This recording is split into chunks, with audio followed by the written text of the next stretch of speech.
காட்டில் உள்ள மரங்களை வெட்டி பிளப்பு நடத்தினான் பக்தன் ஒருவன். ஒரு நாள் மரம் வெட்டும் போது காட்டில் கிழட்டு நரி ஒன்றை கண்டான். அதற்கு கால் ஊனமாக இருந்தது.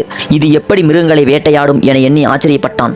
அப்போது புலி உரும்பும் சத்தம் கேட்டது. பயந்து போன விறகு வெட்டி அருகில் நின்ற மரத்தில் ஏறினான். மான் ஒன்றை வேட்டையாடி வந்த புலி அதை தின்பதற்காக வந்தது தெரிந்தது. மானின் மாமிசத்தை புசித்துவிட்டு மீதியை அப்படியே விட்டு சென்றது. புலி சென்றதை உறுதி செய்துவிட்டு மீதி மாமிசத்தை சுவைத்தது நரி. இதை கண்ட விறகு வெட்டி கால் இல்லாத நரிக்கு படியளக்கும் சிவபெருமான் பக்தனான எனக்கு உணவளிக்க மாட்டாரா என்ன?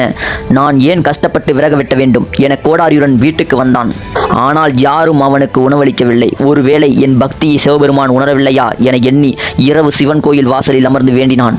காலில்லாத நரிக்கு உணவளிக்கிறாயே, எனக்கு மட்டும் ஏன் உணவளிக்கவில்லை என அழுதான். அப்படியே கண்ணை இருந்து தூங்கிவிட்டான். அவனது கனவில் தோன்றி காட்டில் இருந்த நரியிடம் இருந்து பாடம் கற்றது உன்னுடைய மூடத்தனம்.